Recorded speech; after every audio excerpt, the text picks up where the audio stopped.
On the edge of a vast green meadow sits a small wooden cottage. It's quiet, peaceful, and entirely surrounded by a deep, dark forest. Inside lives a mother goat and her 7 tiny children. Their mornings are defined by a domestic harmony that relies on the house staying closed to the wilderness outside. But that harmony requires a specific protocol.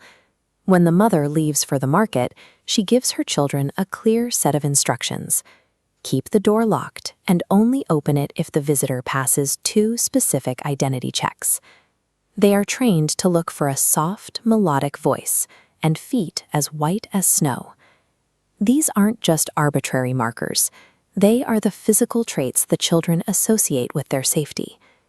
These clear, uncompromising rules serve as the first line of defense, creating a barrier between the children and the unpredictable variables of the forest. The moment the mother is out of sight, the system is tested.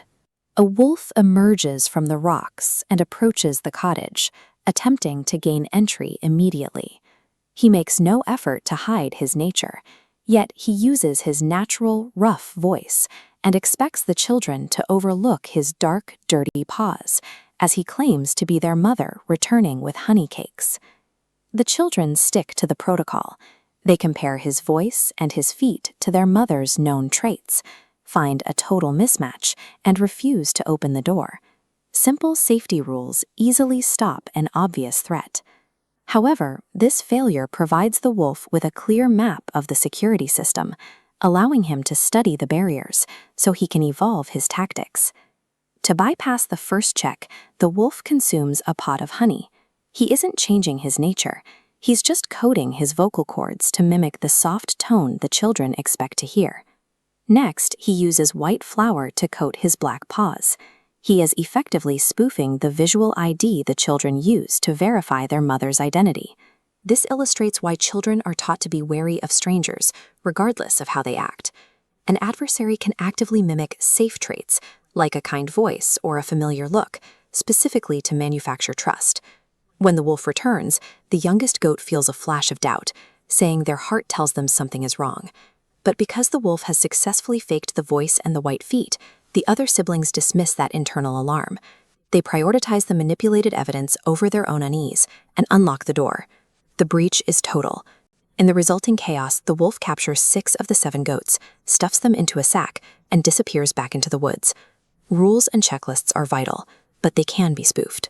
This disaster demonstrates that when external evidence contradicts a deep-seated internal intuition, ignoring that gut feeling leads to a critical vulnerability.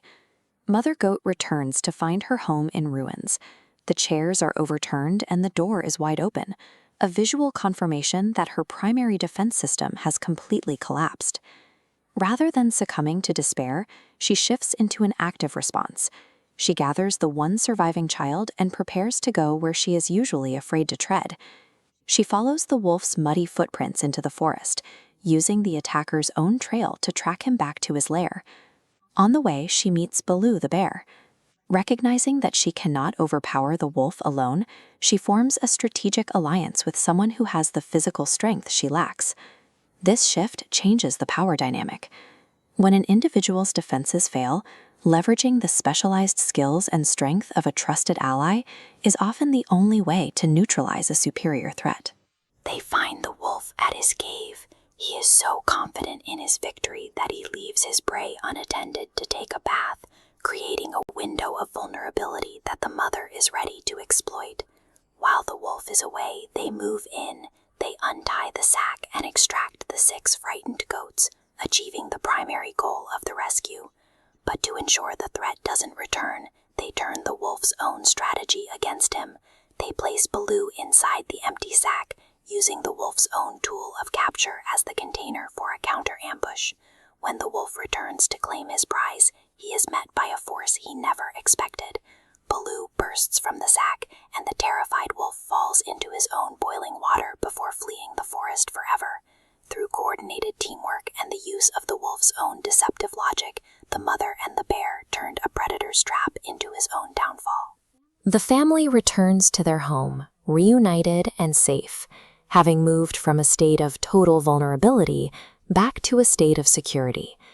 The ordeal leaves 3 safety rules: lock the door, listen to your intuition, and look past the surface. The wolf's success was built on a temporary lie. The mother's success was permanent, built on courage and family. Deception is a constant threat in the world, but it struggles to take root against an educated mind, a courageous heart,